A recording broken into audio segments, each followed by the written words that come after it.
PC gaming. You know, I've heard that I need to chill when it comes to talking about PC gaming being better than console gaming. And I've come to one conclusion the more that I think about this. Why? Why would I not want to tell you guys how much better of an overall experience I think it is? Why would I not want to help some of you who may be considering the jump to finally take that plunge? After all, my channel revolves around keeping it real, and that's what I'm going to continue to do. I just passed the year mark that I made the plunge, and let me just say what a year of experimentation it's been. But after 3 different builds, I'm finally where I want to be when it comes to my build. My specs are as follows.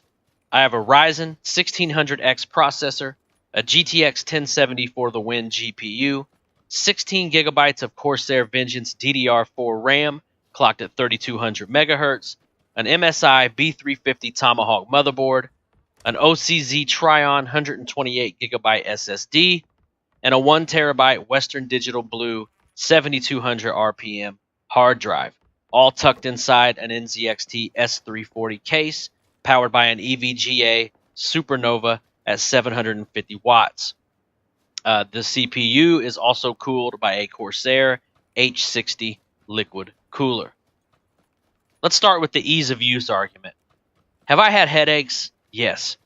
Has it been anything that I didn't eventually fix with a simple YouTube search or Google search? No. Now, I used to agree that console was so much easier to use, but now I have to disagree.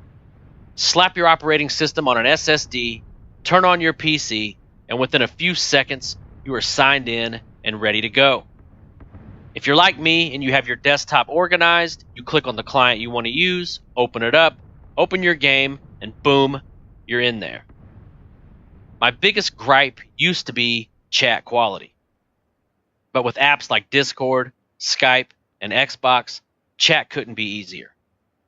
So the whole ease of use argument, I say, only if you're an oxymoron.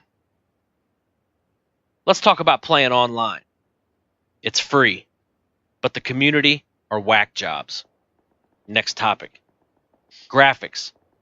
Graphics are obviously one of the biggest reasons people make the jump to PC gaming, but I gotta be honest, guys, frame rate is everything to me. I don't care what anybody says. If you play everything at 60 FPS or higher, go back and play 30 frames per second. It feels like you're walking in quicksand with your steel-toe work boots on after a long 12-hour shift at the local factory. Bottom line is this. 30 frames per second is dog shit, and it's unacceptable in 2017. Moving on to controls. For the first 11 months, I used controller, and I refused to use keyboard and mouse. Thus, I missed out on some stellar PC replays, such as Modern Warfare 2, Medal of Honor, shout out to Rev for suggesting that, and Battlefield Bad Company 2. Finding out later that it is crucial to learn keyboard and mouse. Games like PlayerUnknown Battlegrounds, you must use keyboard and mouse, or you will get dealt with. That said, over the last month, I've been practicing, and I've beat several titles using keyboard and mouse. And I will never use a controller with a shooter again. Controller is fine with games such as Shadow of Mordor, but in the end, keyboard and mouse is the way to go for accuracy in shooters. Not to mention, once you learn keyboard and mouse, it just opens up the Steam library that much more to games you can enjoy. Final verdict is this, guys. Is PC gaming better than console gaming? Well, I hate to break it to you, but yes, in pretty much every single way. But if you don't like learning about hardware, you don't like learning about building, you don't care about 30 frames per second, you don't care about lower quality visuals, and you like paying for online and don't want to deal with the occasional unoptimized piece of shit port, then stick with console. But at the end of the day, we're all gamers, and it all comes down to what we want to enjoy our games on. That's all I got for you. Leave some comments in the comments section, and I'm going to see you guys tonight in the live streams. I'm out.